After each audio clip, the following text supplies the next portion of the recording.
What's up mga kabanate? Mag-ingay! Samahan ninyo ako kabanate sa akin na naman panibagong adventure. Medyo seryoso itong aking lakad kabanate dahil ang aking mga kasama ay ang mga barangay officials ng Sinandigan. Atin kami ng Bineo sa Roa City, Oriental Mindoro. Ang ibig sabihin po ng Bineo ay barangay newly elected officials. Ito po ay lakbay-aral para sa mga bagong halal na opisyal ng barangay. Ang kalahok po dito ay ang 13 barangays na nasasakupan ng Puerto Galera. Mahaba ang biyahe namin kabanate papunta sa aming venue sa Roa City. Stopover muna kami sa Nauhan para kumain ng bibingka dito sa Princess Joy Bibingkahan. Princess Joy Bibingkahan. Kayo po si Princess Joy. Ano na lang po, Manila. Medyo nahiya si ate kasi nakita niya ako. Di niya akalain na gwapo pala ako. Barate! O ayan, at talagang kagulo na ang mga barangay officials ng Sinandigan sa pagkuha ng salabat. Siguro may concert na ring mga ari. Ang bibingka nga pala dito sa Princess Joy Bibingkahan ay regular 15 pesos at ang special nila ay 30 pesos. Ang salabat ay libre na. Matik na yun pagka bumili ka ng bibingka. Masarap talaga ang bibingka nila at ang salabat, hindi siya masyadong maanghang, hindi din masyadong matamis. Yun naman ang mga timpla. Tamang-tama lang. Sikat itong lugar na ito sa Nauhan, mga kabanate. Along the highway ay marami kang pagpipilian na tindahan ng mga bibingka. Magandang mag-stop over dito para magmerienda at magpahinga na rin sa haba ng biyahe.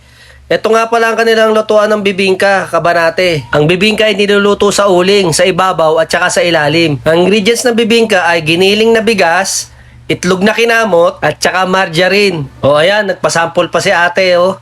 Kaya masarap ang bibingka ni ate eh. Banate!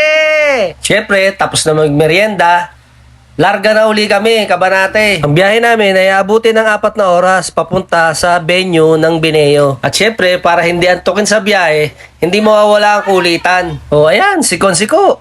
O, nakatulog na. Ang dami ka namang nakaing bibingka. Malakas pa ari kanina eh. Kabata pa. Sayang. Ang ganda ng langit, kabanate. Nakikisama sa sitwasyon ni Cons Iko. Tamo, yung liwanag niya parang sasalubungin ka sa langit. Banate! At nandito na nga kami sa Port of Rojas. Ang Port of Rojas or Dangay Port, dito naman ang sakaya pag maglalayag ka papunta naman sa Port of Caticlan, Aklan. So yung mga talunan dyan ha, dito ang daan papuntang Bora. Banate! At mula naman sa Port of Rojas, mga 5 minutes lang ang biyahe papunta naman sa aming venue.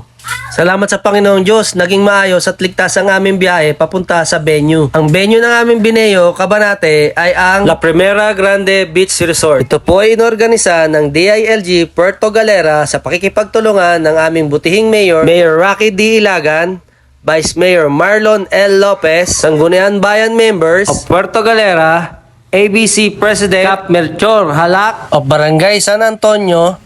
Ocular inspection muna tayo sa mga paligid, kabanate.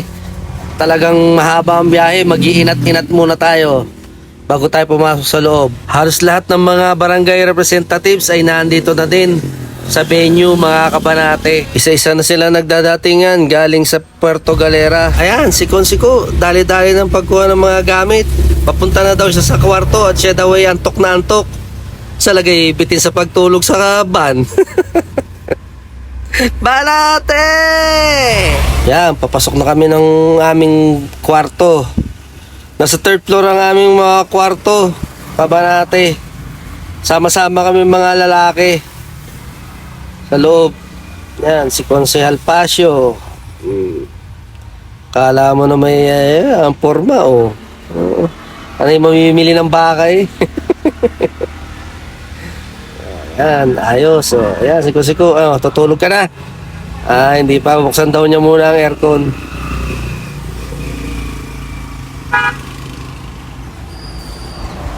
Yan, ang labas ng aming kwarto.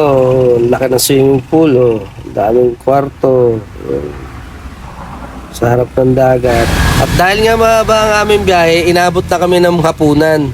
Oh, ayan. Nagkaroon ako ng instant kaibigan. Basta na lang dumay sa akin at dumantay sa aking hita. Ang pangalan niya pala ay si Brownie. Ang lambing ni Brownie. Ay. Day 2 na namin dito sa Rojas, kabanate. At nandito kami ngayon sa function hall. Dito na magsisimula ang aming orientation tungkol sa Republic Act number 7160. An act providing for a local government code of 1991. Ito yung mga batas pambarangay na kailangan naming matutunan. At syempre, kailangan din ng exercise para hindi ka antukin. Times, divide, plus, minus. Ala, hataw na hataw si Kunsel Jojo eh. Balate! At hindi rin mawawala ang pa-concert ni Mayor. Kasi sa haba ng aming orientation, kailangan naman mag-inat-inat na mabanat ang buto. Shoutout po sa aming banda, ang banda ni Saddam. Sa waring mga ari ng request sa Barangay Sinandigan. Alam kaya ng mga ari ang Babylon? Banate!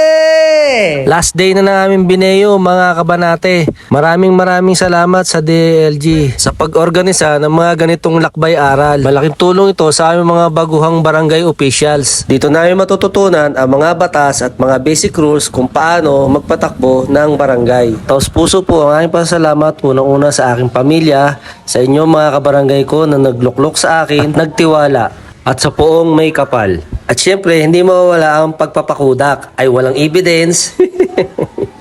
Mga kabanate, maraming salamat sa panonood na aking mga videos. At huwag kalilimutang mag-follow, like, and share. See you on my next videos.